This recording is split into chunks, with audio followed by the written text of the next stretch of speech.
ওর যাতে বিচার হয়, ওর মার আর ওর যাতে বিচার হয়। আমার বাইরে বাঁচতে যায় না, ওর যাতে বিচার চাই আমি, ওর বিচার চাই। আমার বাইরে মাইরে লাইছে, বিয়ে করে রাখছে আমার বাইরে। তুই মরে যেতে পারিস না, তুই মরুস না, তুই বাঁচতে থাকি কি আমি অন্য জায়গায় বিয়ে করবি দেখবি। আমার বাইরে এইসব কথা কইছে, এইসব কইলে হয়তো মুখ থেকে ভালোবাসে নাই। আমার ভাই ওর লাগে কি না করছে, কি না করছে। এমন একটা ঘটনা হয়েছে, আমার বড় ভাই দিয়ে ছোট ভাই আমার বাবা মা অনেক লোকের মাইনা আছে ভাই। তাহলে সবাই জানা, আশেপাশের মানুষকে জিজ্ঞাসা করতে পারেন যে আমার ভাই ওর কদ্দুর কথা আমরা কদ্দুর করছি। একটু কোনো কিছু হইলে ওর একটু থেকে একটু জায়গায় কি লিখে আমার ভাইয়ের লাগে এরকম করবো। অন্য জায়গায় সম্পর্ক আছে, আমার ভাইয়ের লাগে সম্পর্ক বিয়ে হয়েছে, কি লিখে অন্য জায়গায় ওর সম্পর্ক থাকবো। জায়গায় হিরা বিয়ে হবে ওখানে মনে হয় ওর বু দাদাই ওখানে ওর নানি বাড়ি কোন জায়গায় বিয়ে খালি হেন লেগে গেছে, হেন থেকে হেন গিয়ে আমি সবকিছু বইতে আছে। আর হেন আমার ভাইয়ের ফোন ধরে না, আমার ভাই তারপর অনলাইনে কান্দে, সারাক্ষণ কাঁদছে, কয়দিন ধরে কিচ্ছু খায় না। আর ফোন দেওয়া সব জায়গা থেকে বলক করে দিয়ে দিচ্ছে আমার বাইরে। আমার বাইরে মাইরা লাইছে, আমি চাই ওর যাতে বিচার হয়, আর বিচারটা আপনারা করবেন। আমার বাইরে মাইরা লাইছে কাল নাগানি। জানুয়ারি 16 তারিখে বিয়ে হয়েছে, আমার 9 মাস হয়েছে আমার বিয়ার পরেও মনে করেন আমবাড়িতে আমি 3 মাস থাকছি। ওর বাইরে মাইনা নেই দেখা ও আমবাড়িতে একদিনও আসেনি। আমি আসতে বললে ওকে শরম করে, মানে শরমে আমবাড়িতে একদিনও আসেনি পরে ওর বাড়িতে গেছি 15 দিন। এই 15 দিনে মনে করেন আমি ওর বোনেদের সাথে ঘুমাইছি। ঘুমানোর পরে মনে করেন অলয়ে ঘুমাইনি, ওর বাইরে বাড়িতে থেকে অলয়ে ঘুমাইতে না, বোনের সাথে ঘুমাইছি।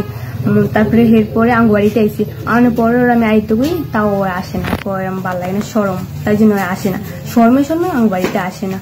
তারপরে এমনি সামনে গেছি, যাওয়ার পর ওর লগে ঘুমাইছি। ঘুমানোর পরে মনে করেন আমার টাচ করে দিত না, শারীরিক সমস্যা, মানে পার্সোনাল ভাবে আমার সময় দিত না। গেম খেলতো, শুধু ফ্রি ফায়ার খেলতো, আর একটা ক্লাস অফ ক্লারিং ওই গেমটা খেলতো, মানে হুদা ওই গেমটা খেলতো, সাইডে শুয়ে থাকতো, আমি এক সাইডে শুয়ে থাকতাম। মনে করেন অলরেডি সমস্যা। আর মনে করেন লুঙ্গি পরে শুইতো না, গেঞ্জি পরে, আমি যদি গেঞ্জিটা খোলো, এই গেঞ্জিটাও খুলবো না, কয় না। মনে করেন ওর শরীরে টাচ করলেও মনে করেন ওর ভাল লাগে না। যতদিন শুয়েছি এতদিন ওর শরীরে টাচ করলে ভাল লাগে না, লুঙ্গি পরতো না। মনে করেন এটি ওর সমস্যা, মানে পার্সোনাল ভাবে আমার কোনো মানে টাইম দিত না আমার। আর ওর মা বাপ ও হেরা অনেক ভালো, আমি হেরাই ভালো মনে করি। আমি এতদিন গেছি, হেরা ভালো দেখে আমি 9 মাস কাটাই গেছি, কারণ হেরা তো আমার নিচে। তারপরে আঙ্গুবাড়ির পাশে একটা মেলা হয়, আঙ্গুবাড়িতে আমি ছিলাম।